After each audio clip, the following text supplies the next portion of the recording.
Never miss an episode of the Final Furlong podcast. Subscribe now on YouTube, Apple Podcasts, Spotify, or wherever you get your podcasts. And now, here's your host, Emmet Kennedy. Hey, welcome to the Final Furlong podcast. It's great to have your company. My voice is almost gone, which some may say is an improvement. So I'll be leaning very, very heavily two of our favourite pundits. We've got former jockey, man who was second in a point-to-point the other day on the Legend Larry, George Gorman, and from the At The Races website and TPD pundit, we've got Adam Mills alongside us as well. And the Trainers' Championship is hotting up Saturday. It's the final countdown. Skelton versus Mullins, round 2. This time it's personal. And as things stand, Dan Skelton's got a £56,000 lead after a significant amount of winners on Thursday. We're recording around about 5 o'clock. Is Skelton going to pull off one of the greatest comebacks of all time? Skelton is doing brilliantly, and I actually thought by this stage he might, this time last year I felt like he'd given up the chase and that he felt Mullins would do him.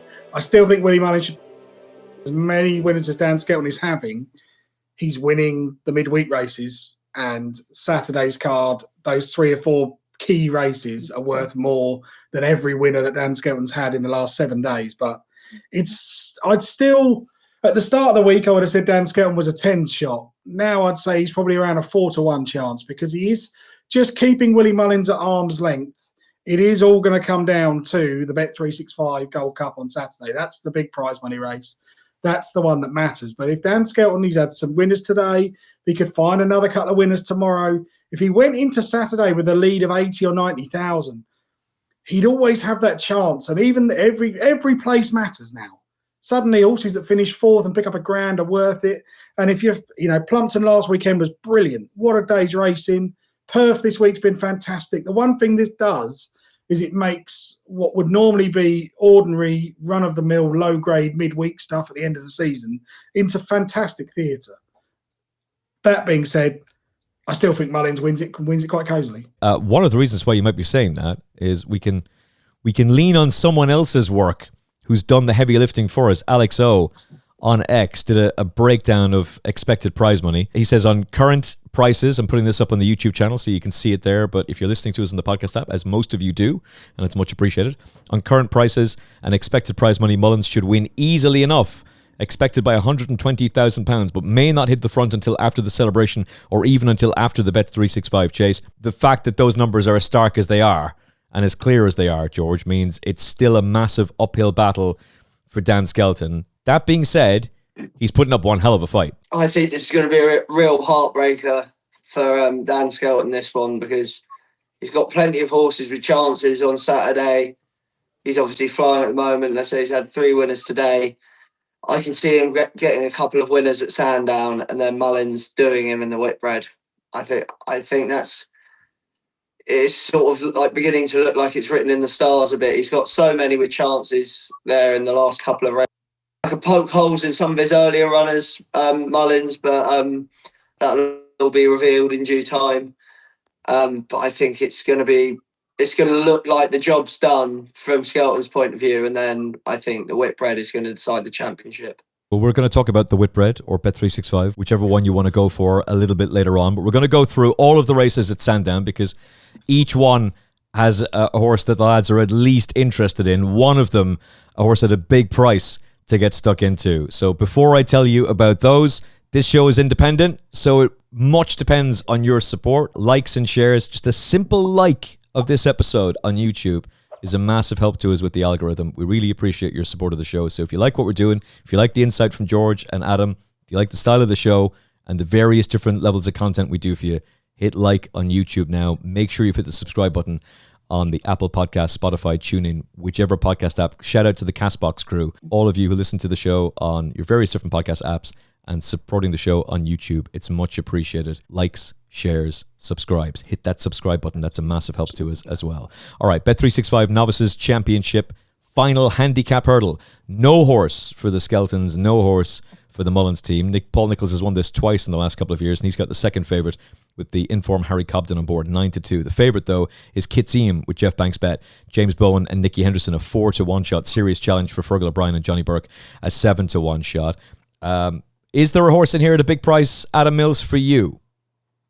Yeah, I wanted to have a play in this race. I'm really not sold on Kiant Zim. I really thought at the start of the season she was going to make up into Nicky Henderson's Mayor's Novice Hurdle winner. And after she won at Kempton on Boxing Day, I thought, this could be the real deal. And then since then, she's just been really disappointing. And I thought the run last time at Southall was pretty average in my view. I didn't really like the way she was keen. She didn't seem to settle. She didn't find a lot. I don't really understand how she's ended up as favourite for this race other than her connections. But who knows? It does create a bit of a market. I like the Paul Nicholls angle, but I can't really be having Source Alert. But the other one does appeal to me, Nardaran. Only had 4 starts, very lightly raced, 4-year-old. Took a little bit of time to come to hand, was certainly outclassed by St Pancras in the Scottish Triumph Hurdle at Musselburgh, but he came at Taunton, absolutely bolstered up by 11 lengths, beating Rascallion. I thought that was a pretty solid piece of form. Gets in here with a 4-year-old allowance of 116, 10 stone 7, and Sean Bowen booked. I just think this horse must have something in hand, and he really interests me at around 10s. George, any views on the first race of the day? I was very close to a no selection in this race. It's a tricky little race given that most of them have to show their hand to qualify for it. And for that reason, I was in the same boat as Adam with the handicap debutant. And to be honest, I thought 116 seemed very on the low side for what he achieved the last day. Pretty much all the same reasons. Hopefully the time have sorted him out. It's very, very small stakes for me. Like I said, I was nearly a no selection at all, but hearing that Adam and I ended up on the same horse, I thought it was very much worth mentioning. Ooh, nice. Okay, so 2 votes of confidence for the second string, supposed second string for the Nicholls team, again with champion jockey-elect Sean Bowen on board, and you'll hear the interview with him on TalkSport 2. If you miss it there, you'll hear it here, or see it on the Final Furlong podcast for that matter. More than likely here, it's probably going to be a podcast audio exclusive for Apple Podcasts, Spotify, all good podcast apps, and some rubbish ones as well. Second race is the Bet365 Josh Gifford Novices Handicap Chase, if I can use my mouth words correctly, and if the voice holds up for this podcast. Risk in the Ground is the 4-1 favourite, just ahead of an old friend of ours. Classic Anthem is around about 9-2 as we're recording. Bad, who was tried over the national fences but was no match for Gentleman to Me and ended up pulling up. Prior to that, being quite progressive. 2 wins at Kempton. Ben Pauling, Ben Jones, he's around about third favourite. Adam Mills, your thoughts on the 150? Really tricky race. I think this is Dan Skelton's best chance on the day with Risk in the Ground, but I can't bring myself to back a horse that's run twice in the last fortnight, and I just think this might be a little bit of desperation for all that he is in very good form. He won that silver trophy by half a length. I'm not entirely sure that he's quite got loads left in hand for another go, but I can certainly understand why they're running. It would be a very small stake for me, but I thought In Edit Star ran his best race for a long time at Aintree. I know he's had bleeding issues. He's a bit difficult to get right, but this step up in trip looks to me like what he's been absolutely crying out for. He's one of those horses that came out of the AQPS field in France, looked like a superstar, has been in the wilderness for a bit, been very difficult to train. But that run at Aintree behind Sons Brute looks very good now. And he was still in with a chance at the second last. He was only beaten 6 lengths. Gets to run here off the same mark. I just thought he's very interesting with Tom Broughton claiming 5. Going up to 2.5 miles should really suit him. And he's probably a fair each way price at around 14s. All right, George, for you? Yeah, I certainly wouldn't put you off that. I landed on Ide. I just thought there's a whole lot of horses in here that have gone up a lot for not achieving very much. And plus also horses, obviously, that are over the top, that have had long seasons. Ide, I thought, was probably treated fairly by only going up £2 for being beaten narrowly by Masaccio up at Ayr in the Novices Champion Chase there. He's not run over this trip since November, but he won by 7.5 lengths Market Raisin last time he ran over an intermediate trip. It'd be fair to say he probably has improved for stepping up in trip, but I think in a race that's sort of as windy looking as this, I certainly wouldn't mind them stepping back in trip here, and there's plenty of juice in his price at 6-1. I kind of thought about putting up Classic Anthem. I don't trust any of these horses, but if I was going to go for one, it would be him. He was very impressive the last day, but I don't trust any of this lot to go and run the race. Speaking of not trusting horses to run their races, the Bet365 Oaksley Chase has got Gaelic Warrior as the red-hot favourite, 5-4 after he bounced back to form over an extended trip at Aintree last time out, but this has not been the plan for him. He is in here for one job and one job only. That is contribute to Willie Mullins' Trainers' Championship bid. He might very well accomplish it, but he is the 5-4 favourite with Jeff Banks' bet. Pick Dory, 5-2. He's been kept fresh for this race. Gentleman to Me, 11-2 after he bounced back to form over the Grand National fences at Aintree. How's he going to fare over the conventional fences? We shall see. Good old Appreciate It, 16-1. He was brought down in the Grand National. And Boom Bomb for the Skeltons is a 16-1 shot. Adam Mills, is this the time to be sticking with Gaelic Warrior now that he's back in the winner's enclosure, or should we just be taking him on as a false favourite? I don't want to say 5-4 about Gaelic Warrior for any race. As brilliant as he was at Aintree, it was over 3 mile one. The race kind of fell into his lap a little bit. Patrick Mullins gave him a brilliant ride. I might be more confident if Patrick Mullins was on board, because I feel like they might try the same tactic of sit and wait and try and come as late as possible. They might still do that. But Gaelic Warrior is such an enigma that can you really take 5-4, especially at Sandown? Those railway fences come up really quickly down the back. I could just see him making a mistake. He's moody. I just can't be having him. And if he wins, fair enough, but I don't really want to take 5-4. Pick Dory is a very solid option. He is a genuine grade 1 horse on a right-handed track. If this was at Ascot, Pick Dory would be an even money shot. It's only the fact that Mullins is here. But he's also had his day in the sun, and the Ascot Chase was Pick Dory's Gold Cup, and I feel like this race might just be a bit beyond him. Oh, God, I'm going to do this. This is such a stupid bet, and I know he can't win, but George is smiling because he knows. George and I often think the same. Hitman shouldn't be 20-1, should he? Surely. Oh, my God. Oh, my God. You've got to be so careful because, let's face it, in a walkover, I doubt whether he'd be genuine and go through the line. But Hitman, this is going to set up perfectly for Hitman. Pick Dory's going to go off in front. He's going to be able to cruise along and be behind. Look at Emmet's face. This is brilliant. But this horse is very solid for each way backers. Now, my plan is to sort of just find Hitman to finish in the first 3 or first 4 and lump on, because he's going to travel beautifully. He's going to jump really well. He's going to jump the last and pull his head up in the air, and he's not going to go through with it. And I think we all know that. So I'd be keen to have as much as possible on the place market, just a couple of quid on the win just in case. But look at these horses in here and just take out Gaelic Warrior. You don't know where he's going to turn up. Pick Dory's pretty solid, going to run his race. Gentleman to Me, I think the national fences were the key that he improved. Boomborn steps out of novice company and he's probably running here because the Skeltons are rolling the dice. Le Patron's really struggled for form. Cheek pieces and tongue tie first time. That'd be worrying for me. Appreciate It is not the horse he once was. Classic Getaway isn't good enough.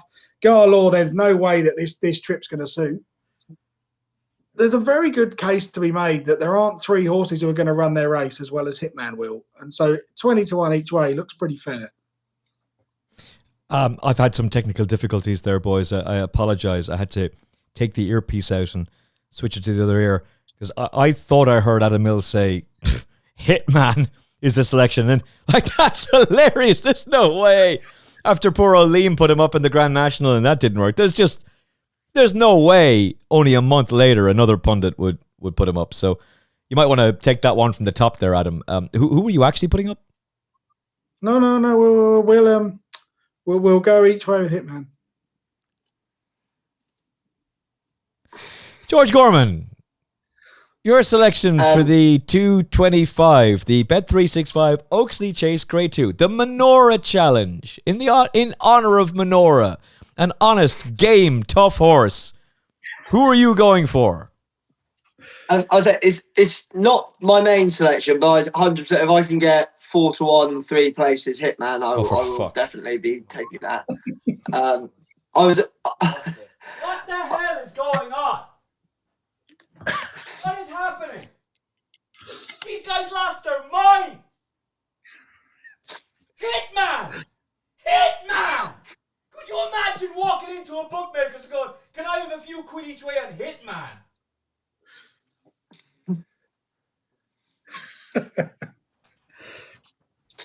Two of you are doing this.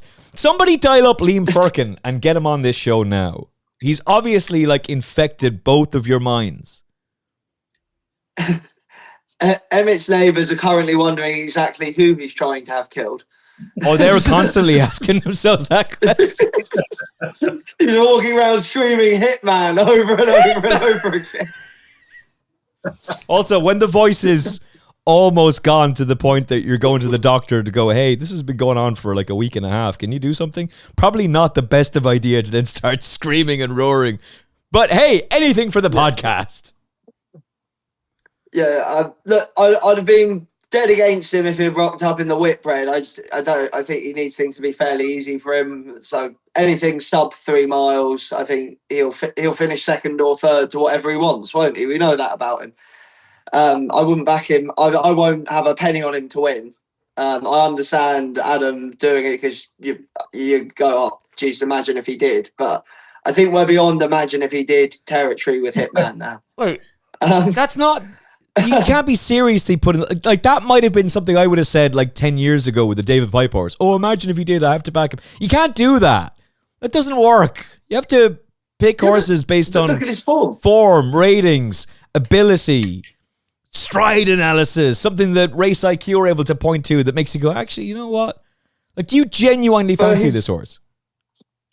Well, look, his last 7 runs at second, 8th, third, second, pulled up, and pulled up was in National. And the 8th was in the Ryanair.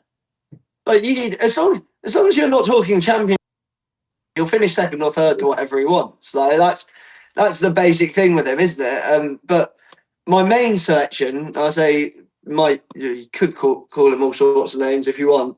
I'll be doing scumbag each way on Gentleman to Me. He comes alive with the sun on his back, this horse. I think he's won 6 races. The earliest he's ever won in the season is, I think, the 2nd or 3rd of February. He comes alive in the spring. Out of those 6 races, only one's come on worse than good to soft. It all just adds up to this horse loves the sun on his back. He's a proper spring horse. And on his best day, look, Gaelic Warrior, I don't trust him. Everything went right for him the last day, like Adam said, and it's not going to this time. Pick Dory's going to go flat out in front. So that's Gaelic Warrior out the picture. Pick Dory's not quite as good anywhere else as he is at Ascot. As close as Sandown is-ish to Ascot, it's not quite the same in terms of the climbing that you do is all like localized to the straight rather than over the last mile of the race. It just makes for a very different test. I think if he performs £5 below his best, Gentleman to Me can be there to pick up the pieces, while Gaelic Warrior is having a paddy out the back, and the rest of them aren't good enough, and Hitman will just run until he sees the front and then stop. So that'd be my opinion on it. I might even play a small forecast. I think that's not the maddest bet in the world, I don't think. You'd just be hoping for Hitman to finish in front of Pick Dory rather than behind him. But I could see it happening. Well, to back you up with Gentleman to Me, he's run 9 times in November, December, placed 3 times, but no wins. He's run 9 times in March, April, placed once, won 3 times. He's won 3 times from 5 starts in January, February. He comes alive at this time of year. This is when he's going. Yeah. So it makes sense. And I just wonder how he's going to cope with going back to the conventional fences if he just woke up because of the national fences, and it was his first run in a handicap as well. That was a brilliant weight carrying performance from Mark and from Willie.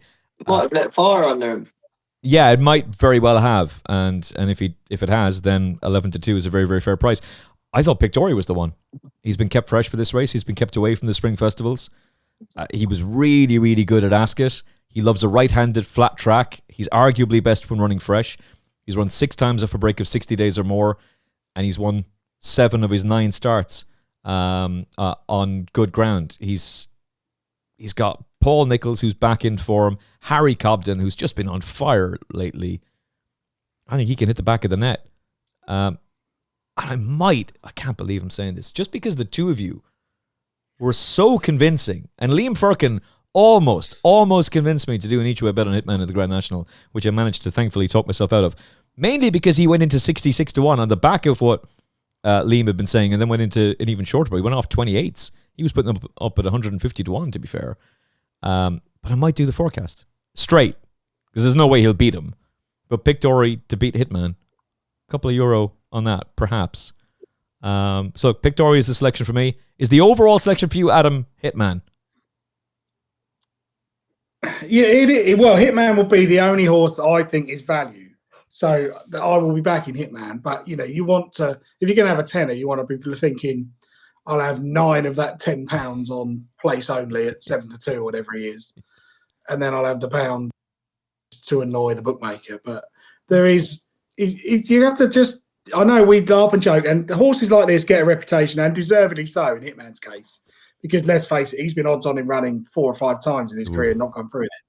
But on the bare form, if I said to you, give me a price for Hitman to finish in the first 3, you'd price it very differently to what you would to him winning. And his second to Jello at Newbury is a solid piece of form. If Jello was in this race, I guess he'd be 3 to 1/3 favourite. So Hitman on those terms is probably be ahead of the likes of Appreciate It and Boomborn. He's not the biggest price in the world to run into the frame for all that he is. It doesn't matter what happens. I don't think he'll go by. So he needs those in front of him to completely stop. And even then he'll probably turn around. But ultimately, if with the reason I looked at this race was Pictori's going to go up in front. We know what Pictori's going to do. Gaelic Warrior presumably will try and change tactics like they did last time and settle him towards the rear. But with Appreciate It in here, they'll try and make sure it's a bit of a test to use his stamina as well. There's no time for Hitman to think. He's just going to have to jump and travel, which is what he does. He won't jump the last in hope whatsoever of him doing that. But he'll just be still going because Hitman has plenty of ability as long as he's not in front. Well, he was 3rd in this race a year ago. So if he sneaks his each way place again, happy days. I as much as I want to ridicule you both, I kind of can't. George, what were you saying? The Prestige Racing have had all these brilliant ideas. When are they going to give us the race day we all want? Mr. Coffee, Hitman, match race. That's what we want to see. We want to test the limits of how slowly 2 horses can cross the finish line. That's what the people want. Like this title race has been great, but give the people what they want. End the season on Mr. Coffee versus Hitman. Henderson versus Nichols, and least exciting arena of all time. Paging Nick Lightfoot. Next episode of your BHA podcast with Brant Dunshee. This is what the petition is for. Give the people what they want. A Premier Race Day straight up match between Mr. Coffee and Hitman. 2 brave horses, 2 brave warriors entering into the Coliseum. Who will come out on top? Or which one of them just refuses at the last for the hilarity? All right. George's main pick is Gentleman to Me with a saver on Hitman. And I'm Pictori with the straight forecast Pictori Hitman. If this is the day Hitman decides to go and win, the hilarity. I don't think Willie Mullins would find it too funny, though, because any win that is not for Willie Mullins is a win for Dan Skelton. The Bet365 Select Hurdle Grade 2. Willie Mullins' favourite, Kitzbühel, was a huge disappointment in the Aintree Hurdle.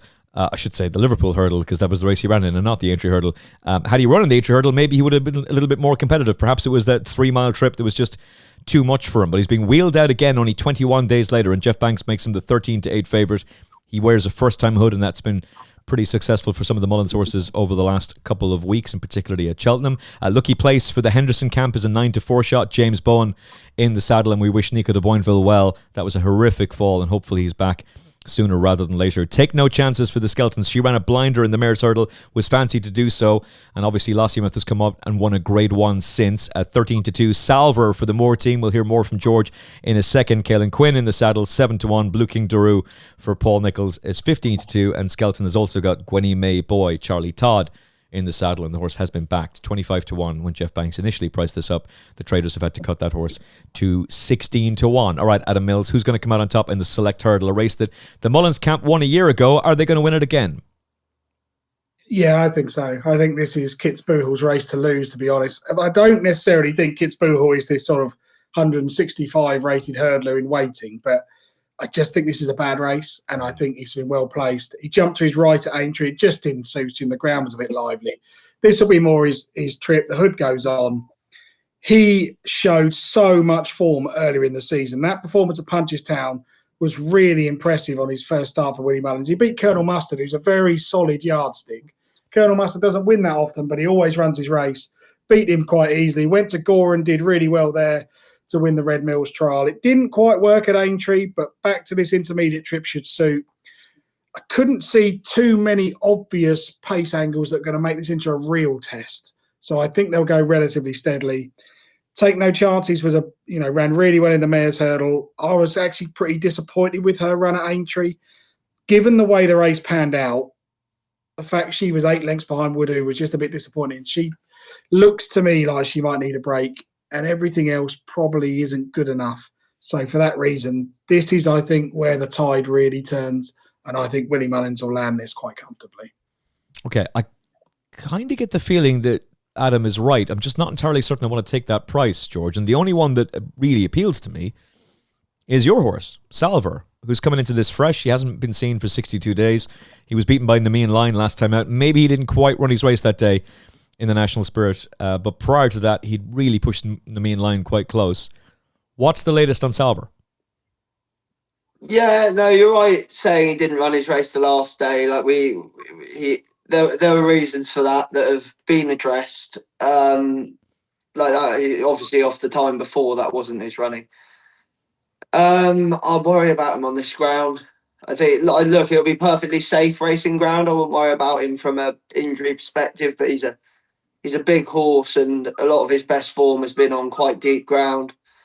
At the end of the day, he's going to be a real nice novice chaser for next year. But I can sure it's a real tricky race because I just don't think any of them are real genuine. Like, they're grade 2 horses for sure. There's not a grade 1 horse in here though, is there? Like, it's even you look back to before Aintree of Kitzbühel, like the form doesn't stack up to much. Like beating Break My Soul 2 3/4 lengths. So that horse is very closely matched with Take No Chances on her underperformance last time out. Lucky Place, even if you take it, he didn't stay at Cheltenham. Again, quite closely matched with Gal Road and Blue King Daru. There's no horse here that really like knocks my eye out as a potential like improver or a potential grade 1 horse. I think we know what they all are. And I think if Take No Chances can put last time out behind her, I take Adam's point that she might be over the top. If she can turn it around, she had 23 days. If she can run how she ran at Cheltenham, I think she wins this. It's a big if, but you're getting that in the price. And I just can't... The others just don't excite me. Do you know what I mean? And I don't know about Salver on the ground. I really don't. But I take your point. I think Take No Chances is probably the best value of the top 4, and I can't see either of the bottom 2 getting into it. So it'd be a real marginal selection for Take No Chances. Which one is the better run? Take No Chances being beaten 11 lengths by Lossiemouth, or Kitzbühel being beaten 15 lengths by Hidden Valley Lake? Take No Chances because you finish right up the backside of Joe DeGrugy. Yeah. Staying on. Yeah, now you're talking about Cheltenham. I'm talking about the Aintree form. Oh, sorry, the Aintree form. Now you're asking. I guess you would. I would probably go with Take No Chances because Lossiemouth's much better than Hidden Valley Lake. If he wins this, as in the Skeltons, if they manage to pull this off with Take No Chances, is that it? Or is it all then going to come down to what it's probably all going to come down to anyway? The Bet365, where Willie Mullins will once again have the 1-2. Yeah. It doesn't matter what happens. Yeah. Until we get to the Bet365 Gold Cup, it will not be decided. Because Mullins, the prize money on the day, assume, we'll come to Celebration Chase in a minute, but the big prize money is that Bet365 Gold Cup. And Willie Mullins could easily have the 1, 2, 3, 4. Yeah. Which would be 150 grand job done. Sorry, Dan. It's worth bearing in mind this is worth second in the Bet365. Yeah. Winning this. Yeah. 45 grand for the Skeltons if Take No Chances can go and get it done. I think the way the horses are running so well and the fact that you're a little bit concerned about Salver on the ground, I'm going to go with you, George, with Take No Chances. For all that I really like Kitzbühel, I really, really do. I just don't think this is an afterthought. And hey, these Mullins horses keep on winning, so maybe he'll drift out to a pretty backable price and go and win anyway. But I think I'm a little bit more inclined to go with the bigger price of the Skelton horse.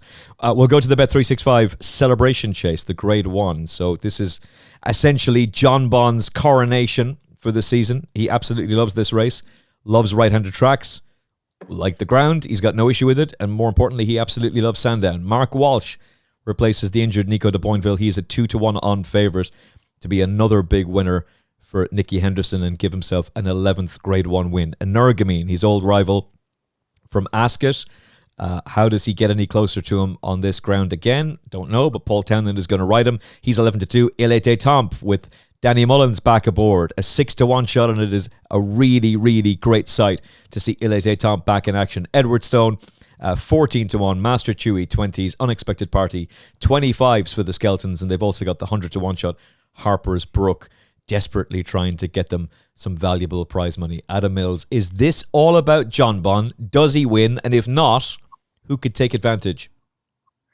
Well, it should be all about John Bond. I mean, if you take this field literally, Edward Stone and Martha Chewy aren't good enough. Edward Stone's well past his best. The ground's completely gone against Energumene. And even if it was soft ground, I don't really see what Energumene finds these days to get close to John Bond. Yeah. The two Skelton runners will be so far out the back of the screen, you won't even see them, because their plan will be come as late as possible, finish third or fourth. That's what you're here for. For God's sake, they haven't tried to win a race with Unexpected Party all season. They're not going to start now. The whole point of this is just point of order. They did try and win the Grand Annual, but aside from that, yes, you're right. Well, all right. They haven't tried to win a graded race all season with Unexpected Party. They won't start now. So we'll rule that out. John Bond should win this, but I don't really want to take 8-15 because actually his form isn't that great if you just take the horses he's been beating. Last year he beat El Fabiolo 4 lengths in this. Well, that, now looks like claiming form at times. So you'd have a bit of a concern about whether you really want to take odds on of him at the end of the season. I think I might have a few quid on Il était temps because I just think he might. I know he's been off for a year, but he's won fresh both times in the past. His form at the end of last season was pretty good. He gave a 9-length thumping to Ginny's Destiny, and that was the Ginny's Destiny that ran really well at the Cheltenham Festival, not the Ginny's Destiny we've seen this season. At Punchestown, he beat Gaelic Warrior going right-handed. If he was in at Punchestown in the Champion Chase as well. It's interesting that, bearing in mind he's missed the whole season, they've still decided to run him. It would have been very easy just to rough him off and give him a whole year off and come back next year. I just thought it was quite interesting. Because they've thought we can get him right for one big run. And for that reason, I just think I'd rather take 6-1, 13-2 Il était temps, and if John Bond beats him, so be it. If El Fabiolo had stood up, which he can't jump, so it doesn't really matter, I have a feeling he might have beaten John Bond. I wasn't that taken with John Bond in Aintree at all. I didn't think there was a whole lot left in the tank towards the end of that race. And I'm all over Il était temps here. And, okay, when he won at Aintree, Paul Townend was on board, but Danny Mullins is no bad thing here. Danny Mullins was on board for the Irish Oracle. Danny Mullins was on board for his win at Punchestown when he downed Gaelic Warrior a season ago. Danny Mullins rides this horse on the regular, and 6-1 about a horse coming in fresh of his ability. For all that we can admire John Bond and talk about the brilliance of him and blah, blah, blah, blah, he keeps beating the same horses. Like, he beat the same horse in the Melling Chase last time out as last year, who had been pretty disappointing at Cheltenham. So, new blood, a little bit of something different for him, a completely new form line. And you're getting 6-1 about him. I think this is a mistake. I think Paul should be riding him. The reason he's not may very well be this could be an Energumene swan song. And Danny just gets on great with the horse. So Il était temps for me as well. I'm all over him. I think 6-1 is a very, very attractive price. George Gorman, for you. I think John Bond probably just wins this, to be honest. I think he is very good at Sandown, regardless of what El Fabiolo has done subsequently. I think, in his runs at Sandown, he's only performed to under 170 on RPRs once, and that was winning the Henry VIII by 8 lengths, which you probably look back on, you could probably mark up. is Elete Thompson, as good as his record is fresh, is he up to performing to 170 first time out when he might just be running here to try and get some prize money in the bag? He might not be fully ready. Look, I understand the logic with having a couple of quid on Elete Thompson and forgetting about it. But if I'm looking to tip the winner, it's going to be John Bon for me. There is an angle. I think Unexpected Party will be, and perhaps if one of the top two bombed out, he could grab second. So it might be worth playing a couple of straight forecasts, John Bon and Elete Tom to beat Unexpected Party. So Adam says he'd be ridden to pick up the pieces, and the rest of these are just gone or not good enough. He's the one there that actually is a high-level performer when he's allowed to show it. So I might play a couple of straight forecasts with the top two in betting with Unexpected Party. Okay, and I would say John Bon is definitely better going right-handed and obviously better at Sandown as well. So perhaps the reason and better over 2 months. Yeah, and perhaps the reason he wasn't as impressive at Aintree is just because he was over the extended trip and he was going left-handed. But Mark Walsh is a genius. He's going to be a great partner for him. But at odds on, I'll take him on. Il était temps, friend of the show. Hopefully gets the job done. All right. Feature race of the day is the race of the day for the Final Furlong podcast. It's the Bet365 Gold Cup. It's a race that Willie Mullins won a year ago with Manila Cocooner, who bids to be only the 5th horse to win multiple runnings of the race. And Manila Cocooner is currently the 6-1 4th favourite with Jeff Banks Bet. Paul Townend's selection, High Class Hero, is your 4-1 market leader. Dancing City gets the assistance of John Joe Neal Jr. He fell last time out, but he was going well at the time. A 5-1 shot, but Danny Mullins has chosen to side with the defending champ, Manila Cocooner. Grange Clare West, who ran such a mighty race for us in the Grand National, finishing 3rd. He's a 6-1 shot. Again, has the assistance of Brian Hayes. Finally, somebody else gets a look in. Ollie Murphy's Resplendent Grey, formed with Haughty Colour, who went on to win the Irish Grand National for Sean Bone, and the champion jockey-elect will be on board, just as he was at Cheltenham, a 7-1 shot. Of course, he beat that day. A Transmission is a 10-1 shot. Resplendent Grey finished 4th. Transmission finished 5th. And then the Skeltons have got Ho Jolly Smoke. What a sigh of relief it would be. What a celebration there would be for the Skeltons. Paul Nichols-esque if they were to pull this off and go and win the Bet365 Gold Cup. But will they, Adam Mills, or which of the Willie Mullins bingo comes out on top?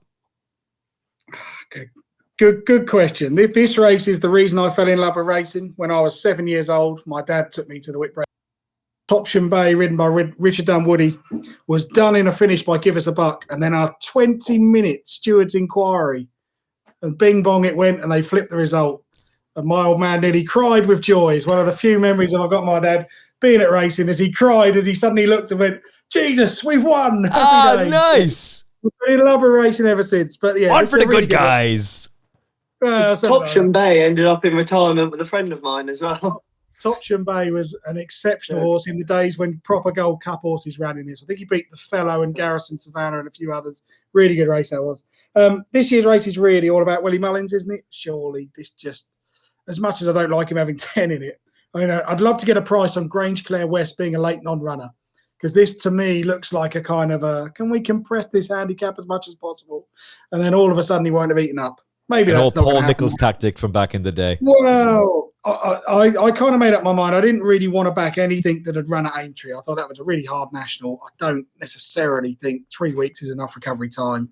So I'd be keen to try and find a couple of angles into it. High Class Hero is the obvious one, but 4-1 because he's the pick of Paul Townend, I'm not sure justifies him being a 4-1 shot in this. For all that this time last year he was half a length behind Dancing City and gets £3 from here.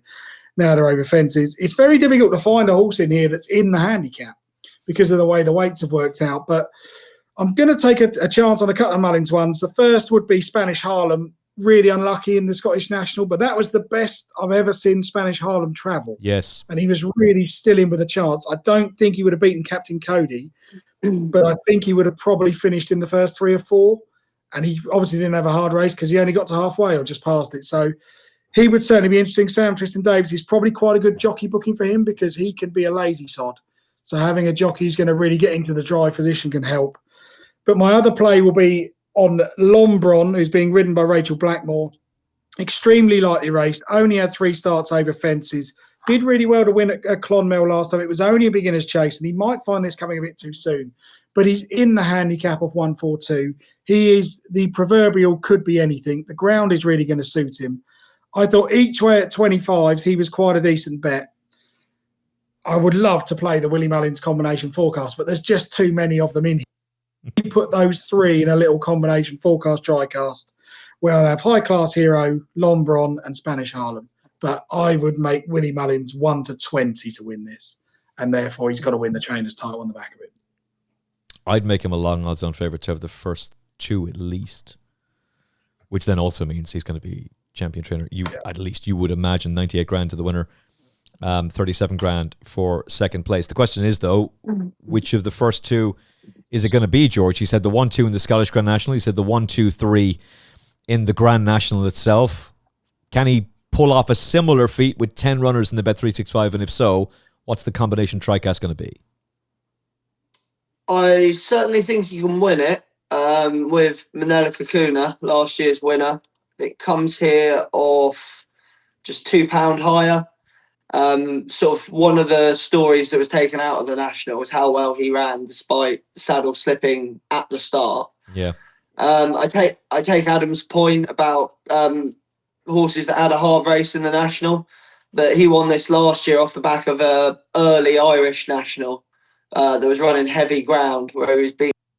It's hard to think he didn't have a hard race that day, and he won the Whitbread just 26 days later. This year, because of the way it works, so last year the Irish National was run on the 1st of April, and the Whitbread was run on the 27th. So this year he's run on the 5th of April in the National. He's running in the 26th for the Whitbread. So I think it's about 5 days less recovery time. But it's you can weigh it up however you like. But he's gone 5 furlongs further, but on good soft versus heavy ground. You got the Grand National, they go their own gallop. The Irish National, they go their own gallop. I'd say it's much of a muchness. And I'd say there's no doubt he's a better horse this time round as well. So that, with the £2, I wouldn't say would stop him. Like Adam, obviously I'm a big fan of Grange Fair West, but I can see him not running. If I was looking for one at a price, part of me, that 3 under through 5 obviously was a complete no-show in the National, but was very good at Ascot the time before. I think he's just £1 higher now. If he can get over the National in time and return to I can see him running very well.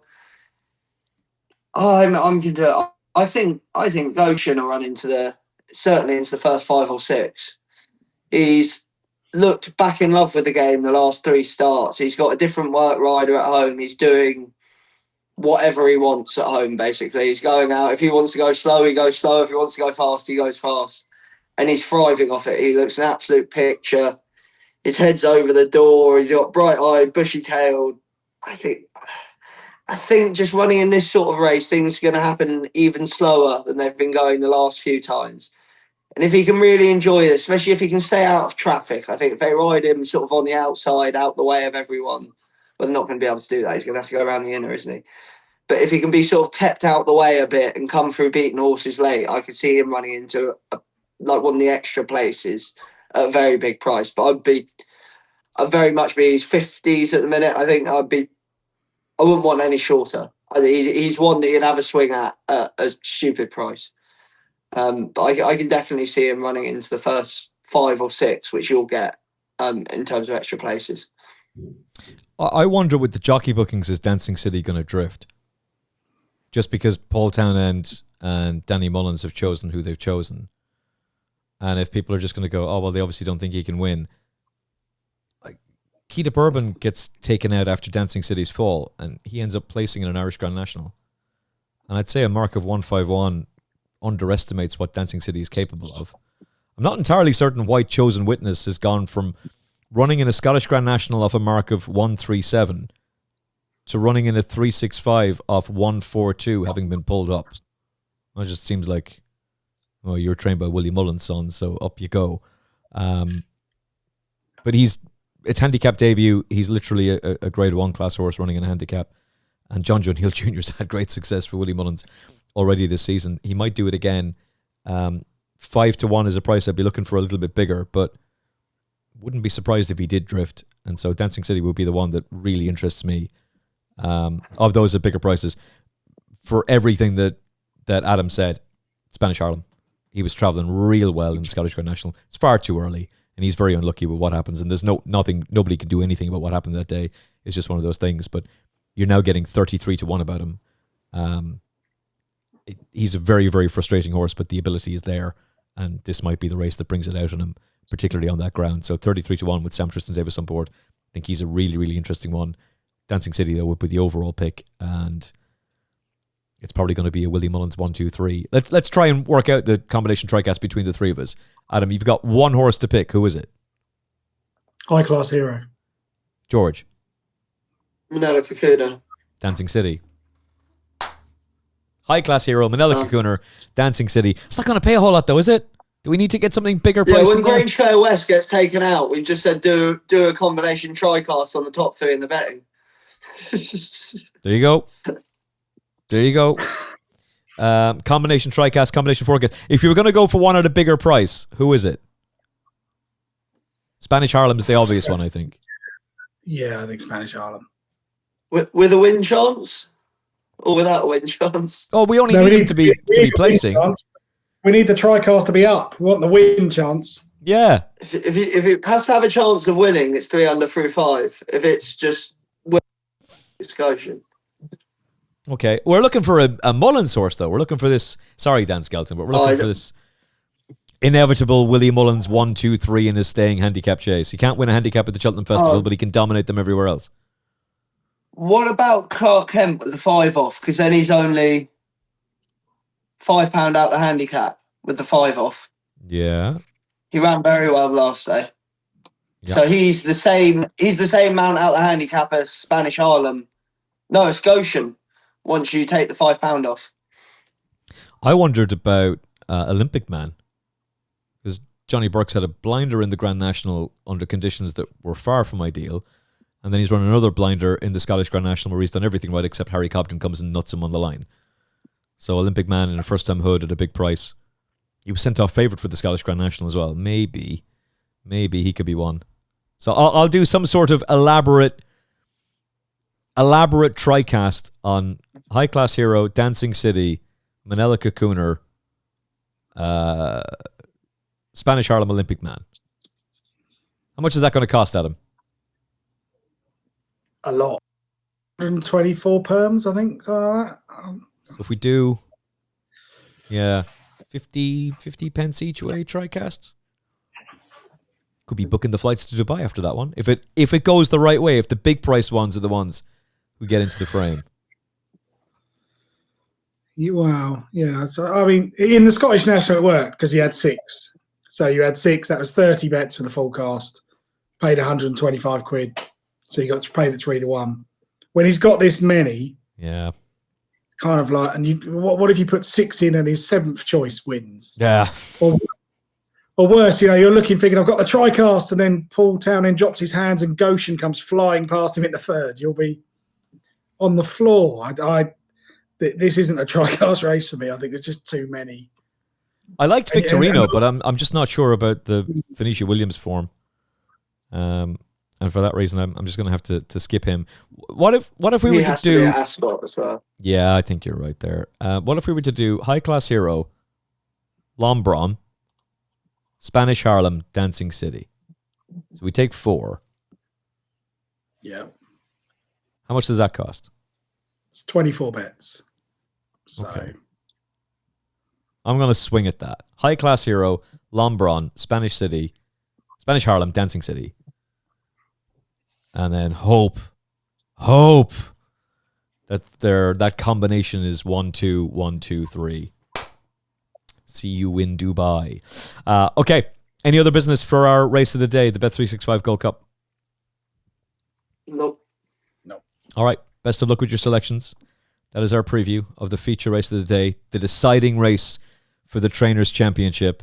It'll be live on Racing TV and ITV. 4:45 is the Bet365 handicap hurdle. 2 mile 4, Jump Allen, or Jump Allen, whichever one you want to go for, is mysteriously your favourite because Harry Cobden is on board. X is ablaze with rumours that Harry Cobden, if Paul Townend was to hang up his saddle or decide he wanted to go freelance for some bizarre reason, give up the best job in racing, that Cobden would be the man straight in there. I'm not so sure Harry would move to Ireland. But if Willie Mullins is just going to do an elaborate satellite yard for the UK, then we know who's in line. Harry Cobden on board, 9-2. But Paul Townend, still the first jockey, an absolute legend, is on the 13-2 shot Bunting, who's just broken my heart the last twice. Mostly sunny for the Skeltons. 5-1 shot with Jeff Banks bet as we're recording. And then Dr. Eggman, a very, very frustrating horse, but also a very consistent one, is 13-2. If you're going to place a bet on this race and you want to get those prices, you can take advantage of the extremely generous offer from Jeff Banks bet. FFP 500, 10% of any net losses back, up to £500 after your first 3 months of betting. 10% of any net losses back after your first 3 months of betting, only with Jeff Banks bet, and only if you use your exclusive bonus code FFP500.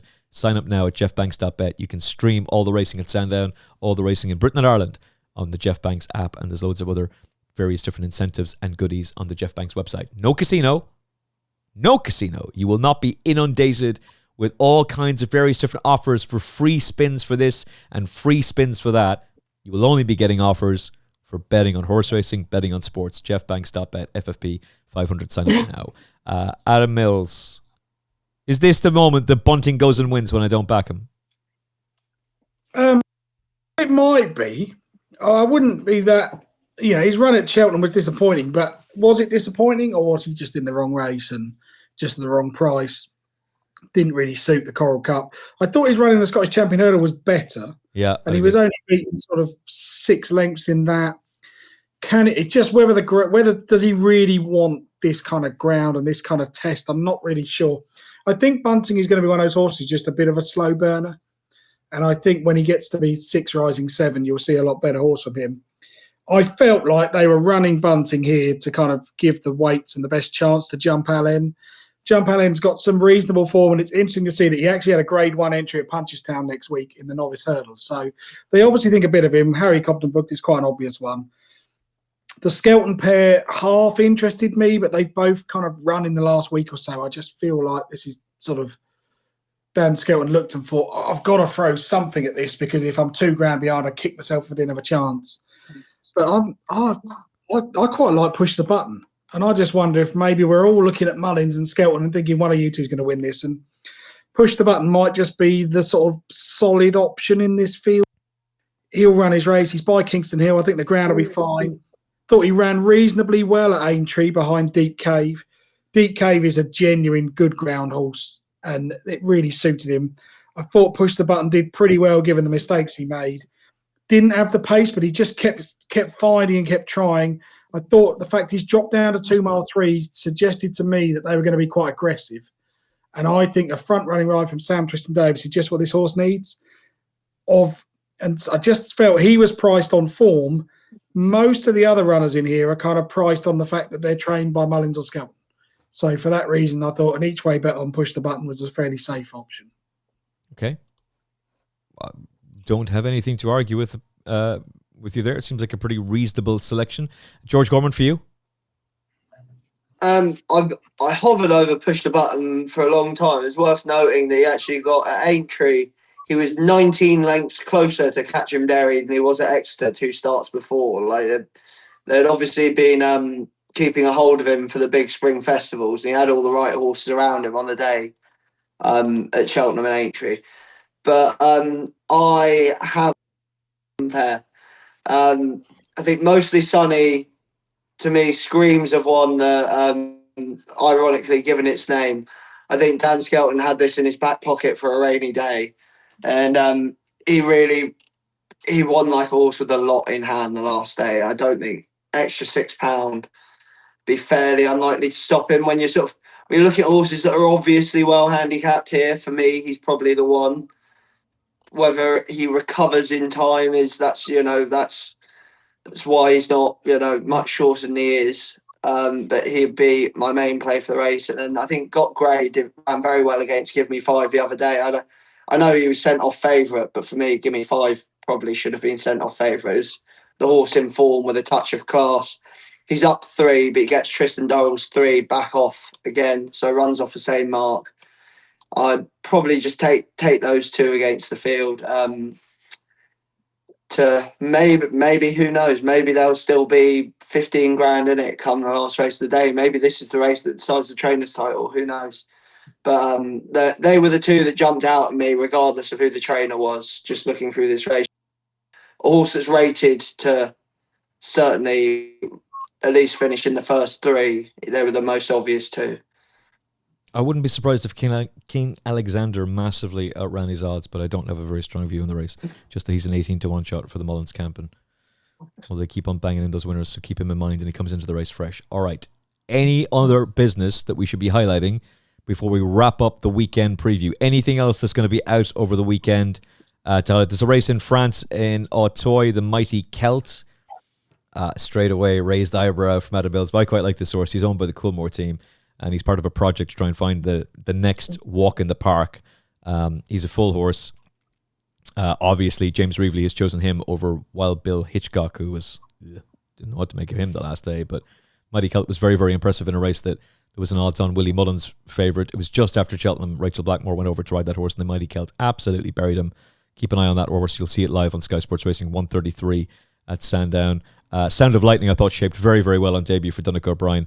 Runs in the 4:30 in Navan. She'll probably go and win. What price she'll be, no idea. But there are a couple of extra ones to mention. English Oak is back. George Gorman at Haydock. I know that was one you were mentioning beforehand. Anything else that catches your eye? Yeah, in this race, I had a bit of a swing at one. Ramazan of Richard Fahey's. Sort of, again, it was one of these races a bit like some of those at Sandown, where there were a few progressive ones in there. Nothing that's obviously sort of on a winning mark. So it's also off 99 now. The first time he's been back in the double figures since the 10th of August 2023, when he ran off 98 and won at Chepstow in a Class 2 on good soft.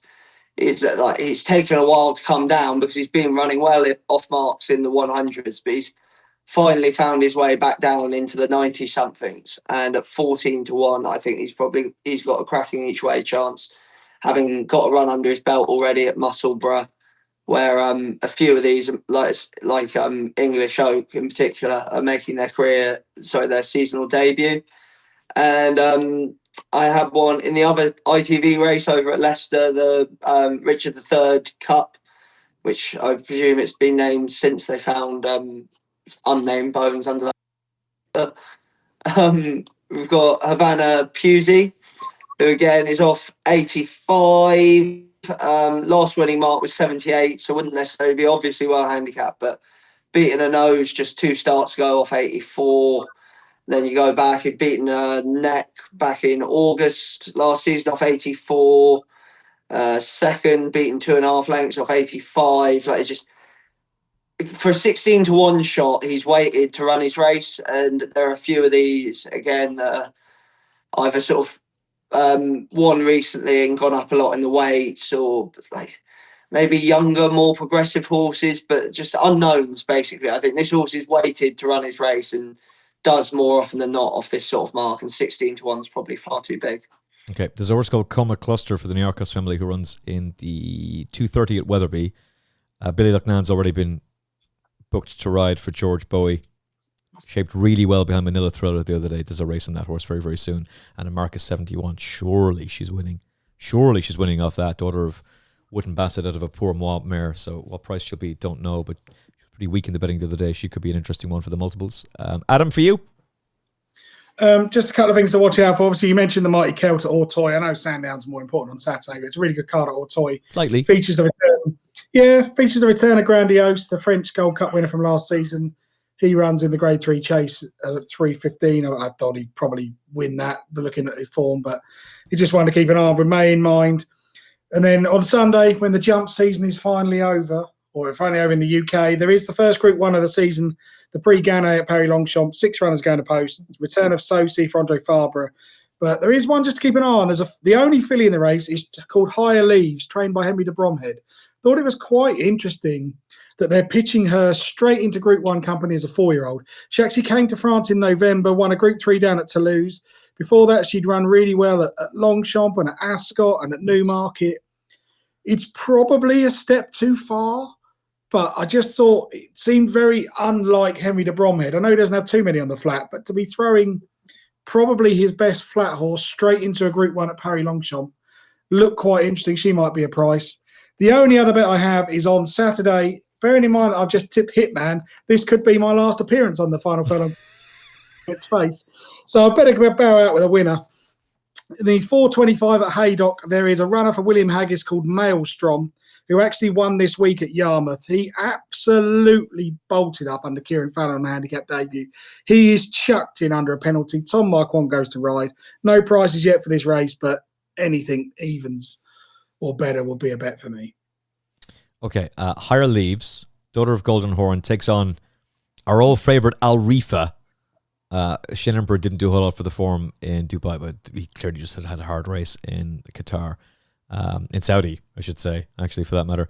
I suspect that is a horse who's going to be winning races again this season, so I really like that. What was the other horse you mentioned? So you got Higher Leaves in there, you got Sosi in that Group 1, the Prix-Gannet, and then the 425 at Haydock, Maelstrom for William Haggis and Tom Marquand. Okay. I should have said this at the start of the show, but my voice is nearly gone and I'm a dum-dum. But I was looking through all of the various different tipsters to see how had people performed on all-weather finals day. Adam Mills crushed a lot of them. Absolutely. So you can tip Hitman all you want, Adam. You can tip him as many times as you want because nobody came close to the tipping performance that Adam Mills came up with for all-weather finals day. 3 winners, including a 14-1 shot. Get in there!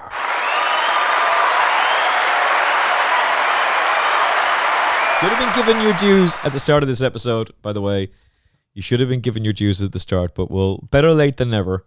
That was sensational stuff. Well done. And hey, if Hitman grabs third, then you're both back in the legendary status. But you're already both in there as things stand. Who is your best bet of the weekend? George Gorman. Best bet of the weekend. Come back to me. Adam Mills. Who's your best bet of the weekend?